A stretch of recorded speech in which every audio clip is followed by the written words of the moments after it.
Hello అందరికీ welcome back to my channel. ఈ వీడియోలో క్యాబేజ్ పెసరపప్పు తాలింపు రెసిపీ మీతో షేర్ చేసుకోబోతున్నానండి. క్యాబేజ్ అంటే ఇష్టం లేని వాళ్ళు కూడా చాలా బాగా తింటారు ఈ ఫ్రైని. నేను ఒక మీడియం సైజ్ క్యాబేజ్ని తీసుకొని ఈ విధంగా చిన్న పీసెస్గా కట్ చేసి పెట్టాను. అలాగే ఒక స్మాల్ గ్లాస్ పెసరపప్పు తీసుకొని నీట్గా వాష్ చేసి ఒక అరగంట లేదా గంట పాటు సోక్ చేసి పక్కన పెట్టుకోవాలి. ఇప్పుడు స్టవ్ ఆన్ చేసి కడాయి పెట్టుకొని ఒక 4 to 5 స్పూన్స్ వరకు ఆయిల్ వేసుకొని ఆవాలు, జీలకర్ర, కరివేపాకు, అలాగే ఒక 3 పచ్చిమిర్చి, 2 ఎండుమిర్చి, కొంచెం మినపప్పు వేసి ఫ్రై చేసుకోవాలి. ఇప్పుడు ఇందులోనే ఒక ఆనియన్ని కట్ చేసి వేసుకొని ఒకసారి మిక్స్ చేసుకోవాలి. ఆనియన్ ఒకసారి బాగా ఫ్రై చేసుకున్న తర్వాత కట్ చేసి పెట్టుకున్న క్యాబేజ్ని కూడా వేసేసుకోవాలి. ఈ క్యాబేజ్ని వీలైనంత సన్నగా కట్ చేసుకోండి, త్వరగా కుక్ అయిపోతుంది. ఇప్పుడు ఆయిల్లో ఈ క్యాబేజ్ని బాగా ఒకసారి మిక్స్ చేసుకోవాలి.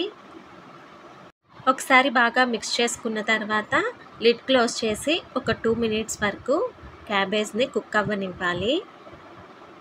2 minutes తర్వాత లిడ్ ఓపెన్ చేసి ఇందులో 1 స్పూన్ వరకు సాల్ట్, 1/2 స్పూన్ వరకు పసుపుని కూడా వేసి ఒకసారి మిక్స్ చేసుకోవాలి.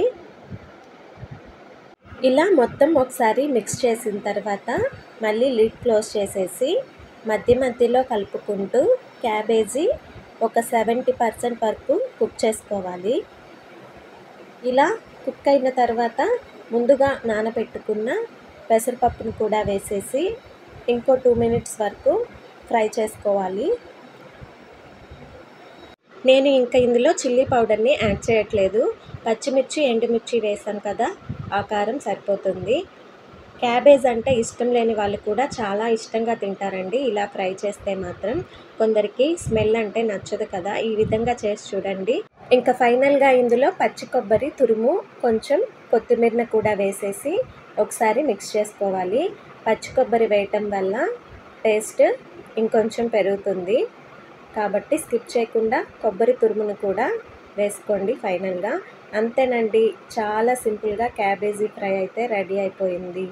ఈ వీడియో కనుక మీకు నచ్చినట్టయితే ప్లీజ్ లైక్ చేసి నా ఛానల్ని ఫాలో చేయండి. అలాగే పక్కనే ఉన్న బెల్ ఐకాన్ని క్లిక్ చేయండి. Thanks for watching.